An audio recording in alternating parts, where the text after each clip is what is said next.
Okay, this is day 201, part 2 of the Awan Brotherhood. I'm going to talk a little bit more about Andrew McCabe and his wife Cindy's election. She ran against somebody named Senator Richard Black, who currently is a state senator in the 13th District of Virginia. He won the election. And a rather hastily arranged candidacy of Cindy McCabe was arranged by Governor Terry McAuliffe, and I want to go into the details of that. Again, showing how I don't believe Andrew McCabe is acting in a nonpartisan manner. Again, in the second round, I usually go through all the comments, and rather than writing responses to all the comments, I try to answer the general themes in the second round here when I do a second video. But I do introduce a second person occasionally, a new person to the mix. This is Senator Richard Black, so you can tweet this video to Senator Richard Black. As I mentioned, he's a state senator. He was a colonel in the Air Force, I believe. I don't believe that's his picture, but he was a colonel in the Air Force. 269 combat missions in Vietnam. I believe that's a Purple Heart on his chest there. I want to thank him for the service. As I mentioned before, my dad was at Guadalcanal, New Georgia, and Bougainville, and they fought together at Guadalcanal with the Marines and at New Georgia, and they were great. Thank God for Marines. But as I mentioned, he ran against Cindy McCabe. Now, this was his 13th election. He was not a new person to elections. So and he also was in a government ethics position. So he had an idea of what is ethical and what is not ethical in terms of running for a government office. So if you recall, on March 2nd, the New York Times breaks a story, the famous story that said, hey, Hillary has private email, the private BlackBerry email. And then the second piece they break 2 days later is there's also a private server. So they get the email part, the BlackBerry device part the first day, and 2 days later they get the server part. And they have actually the story. Maybe if I was smart enough, I would have figured it out right then that they were using BlackBerry Sync to do the whole end-to-end BlackBerry communications, but I wasn't that smart. But anyway, Terry McAuliffe, at the very last second, right after this story breaks, calls the candidate who was running against Richard Smith, and I can't remember his name right now, but he'd gone through all the filings and et cetera, and was about ready to launch his primary campaign. Terry McAuliffe calls and says, you're not running. Cindy McCabe is running, and oh, by the way, we're going to give her $675,000. So now Andrew McCabe not only goes and makes appearances on the behalf of his wife, he makes appearances on behalf of his wife, and Hillary Clinton also visits. Okay, now remember, at this time, Hillary Clinton, this story is just broke. I mean, days old. Hillary Clinton now is making a visit where she's under investigation by the FBI. The husband, Andrew McCabe, is the one in charge of her investigation. Also, the person giving this bribe, the $675,000, Terry McAuliffe, is also under FBI investigation. So if there wasn't a conflict of interest with Hillary being under FBI investigation, there certainly was with Terry McAuliffe being under FBI investigation. Not only that, Hillary goes and makes a campaign visit, fundraiser for Cindy McCabe after this story breaks, and Andrew McCabe actually goes to a mosque. And I wanted to put the map here on Sugarland Road over here in Sterling, Virginia. I wanted to put the map there, but I got in a hurry. So, it's right near Sugarland Park on Sugarland Road, and just south of Sugarland Shopping Center. So in Virginia, in Sterling. So for Senator Black's benefit, I know you've done a lot going to Syria, the 13 nuns story, if you haven't heard that. Kind of saved the nuns that in this Aramaic village, the people still speak Aramaic in Syria. He was the one who broke the big story with the 13 nuns that they were being persecuted by these. They were training. The CIA was training Al Qaeda to come in. Timber Sycamore. He was the first guy to really report that, and he got worldwide attention from that. The CIA was doing all this training. And a lot of involvement of FBI agents there. And the cynical amongst us, or the wise amongst us, might say, well, all Andrew McCabe was is just basically an FBI wrapper over a CIA operation. All those quid pro quos and pay-to-plays with Patrick Kennedy at the State Department, well, those were just putting an FBI wrapper on a CIA operation because CIA had a damage reputation. I am not going to be the one to say that was the role of the counterterrorism division for the FBI. I wouldn't say that, but it does seem odd that he would be. If he did get new agents, and McCabe did get new agents, he would want to bargain for agents in Iraq rather than the United States. Anyway, for the benefit of Richard Black, on the previous page, I'm not anti-Muslim at all. I've defended Muhammad in a very famous case that Andrew McCabe prosecuted through the Joint Terrorism Task Force. Okay. Now, I also, in my second round, talk about things that I didn't make quite clear. The PP tape is there was two, in this supposed dossier that McCabe has been alleged to have created through this guy named Steele, that there was two Russian prostitutes, and each one of them peed on Donald Trump's bed, and Donald Trump supposedly asked them to pee on the bed. So that's why it's called the PP tape. Okay. So, moving on, as I mentioned in my earlier version, Mr. Black, please go to my first version this morning to understand the full context of this.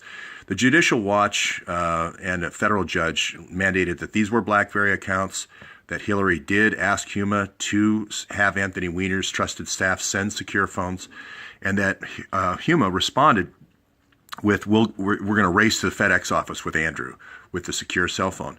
Now, what I love about these open source investigations is different people notice different things.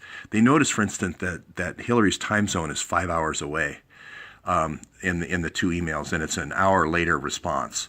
So they're trying to get her a phone somewhere. Now, are they trying to get her an ambassador a phone with the State Department? Where is Victoria Nuland at this time? Where is Hillary at this time? I bet you by the next time I get this video out, we'll have those answers. This is August 2nd, 2010, and I believe someone at about local time 6:13 p.m. Next time someone will have, that's the Greenwich Mean Time, I think is 00, will have the answer of where Hillary was when this was sent. The reply is sent on the 2nd as well at 14:12, which is about 10:12. That night, 5 time zones away. I believe Huma is in New York when she sends this. Perhaps she's in D.C. We don't know. So anyway, it says in this thing, okay, I will have blank, blank, blank, blank, blank, just FedEx the secure cell phone from D.C. Why is that redacted? Why would that be redacted? These emails belong to the people of the United States of America. Unless they can prove that's a CIA agent, okay, that should not be redacted. Now, some people could say, well, it could be a CIA operative, and that could be Imran Awan. It could be Omar Awan that is sending that secure phone. That would blow the whole cover. Well, that's exactly the point, because if you are employing foreign Pakistani intelligence resources in Washington, D.C., that should not be a secret from the American people. And I think at least, if we're going to do anything as a first step, is to unredact that name, because whoever that name is going to be the person sending the phones. Whoever that redacted name is, we'll just call him Redact right now. Redact Awan. So if that is Redact Awan, that will positively link the Awan brothers to Anthony Weiner's trusted staff. Okay? So for Mr. Senator Black's benefit, I go to all these homes, I knock on all these doors that the Awan brothers own, these brothers that are working in the Congress, and the Marine here says there's Blackberries and says there's laptops with government markings. I've never mentioned this before, but you'll notice this Best Sedan Services right here. This is the Google search. This is not my search. This is the Google search. And I just noticed how the CIA proprietaries just seem to come up every time somebody's searching for a home. Like, let's say I was searching for this home as a safe house. Just so happens the one business that it decides to show is Best Sedan Services. Interesting. Okay, so we know Hillary tried to take the Blackberries into the SCIF. We know from other emails that they wanted to have they were fighting to have the Blackberries used as a phone at all. The NSA was against both. The NSA didn't want them to use the Blackberries as a phone because they were not secure, and Hillary wanted to bring them into the SCIF. Okay. So I won't go into any more. You can watch the first episode if you want to see all this, but I would like to keep adding to the list of people and articles that use BlackBerry. For instance, I probably should add John McCain to this. And the next question, as soon as I say John McCain, everybody else is going to say Lindsey Graham. So it'd be interesting to find out if Lindsey Graham was a crackberry as well. Also, generals. I'm going to start looking at generals who are involved with blackberries, and also people on the White House staff that were in generals. Oh, the other thing I noticed about the comments, a lot of comments about you like Obama, blah, blah, blah, you like this, whatever. It shouldn't matter. If I present the facts correctly, it shouldn't matter who I like or don't like. For anyone, Republican or Democrat, okay? And my theory is Obama was compromised. This phone was linked by the Awan brothers, and I have a lot of evidence I show to this phone. It was dumbed down, crippled, so he could only call 10 numbers that they were watching all the time, that Hillary's and McCabe were watching at all times. This is a little bit more working theory. And Obama didn't know all the time. And the proof I have of that is when he's sitting there talking about the gas attack in Syria, and he finally says, we know, to Fidan in Turkey.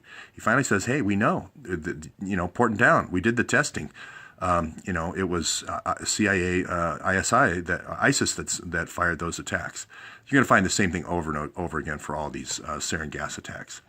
So I'm going to leave it right there. I haven't got a response yet, but I really would like to know if Andrew Weiner, in his time, 1999 to 2011, 6 consecutive terms of Congress, does anybody have any information about whether the Awan brothers worked for Andrew Weiner? That would be another link that would be essential. And I'm going to just focus in on things that would be essential at this point. And then anyone have any information about Devin Nunes, where he sits right now in terms of this investigation, what contact he's had since the famous White House grounds meeting in the skiff, or if he's just completely off the radar. Just people I haven't followed up until now. Again, we don't have to argue the politics anymore because the FBI has already confirmed that that's how it happened. They've already confirmed that desktop sync is how it happened. So the how in this is over with, okay? Now it's just the why. Was it completely unsuspecting that these 650,000 emails end up on Huma's server, a lot of them being classified? So we don't know. The other thing is Jeffrey Epstein. Jeffrey Epstein's trial has been delayed till, I believe, the 28th, the Victoria Roberts case. That would have started Monday. That would have provided a lot of information, but not available.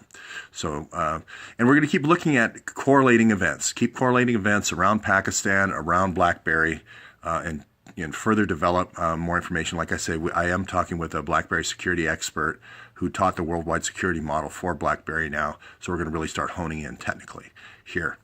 Now, I wanted to also say this is not Galani. This is not the stepmom.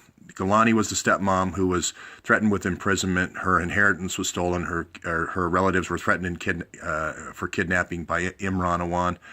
Her cell phone was hacked, but we don't know if this. I put in this person here just as a placeholder. Tahir Ali Awan, I believe, is also a placeholder for Soraya Begum, the older Soraya Begum, as well as the younger Soraya Begum. I don't believe that is either Soraya Begum. I'll leave it there. This I said from the beginning, 200 days ago, now 201, that the 650,000 emails would be the key. I think we don't even need the 650,000 emails anymore. If we just have the one name unredacted in the people sending secure phones. Remember, the people that are sending secure phones, right, should be working for the IT department of the State Department. So anyone who is not anyone who's sending phones around that is not with the State Department is committing an act of treason. That is just like taking a whole bunch of files out of the filing cabinet and giving them to a cab driver. I mean, that you don't do that. You have to be authorized by the United States of America, the State Department, to do that. So if this person is a CIA operative, they don't deserve to be redacted. If they're a CIA agent, they don't deserve to be redacted because this is an IT job. This isn't an intelligence operative job. You're an IT person, you have top secret clearance, you're supposed to send people cell phones. You don't handle intelligence. You just handle the phones and send them to the people with the correct markings on them. So this person cannot hide behind state secrets. This person here, whoever it is either a CIA agent, CIA operative, foreign intelligence agent, and does not bear the protection of redaction. And I'm sure Patrick Kennedy at the State Department redacted that.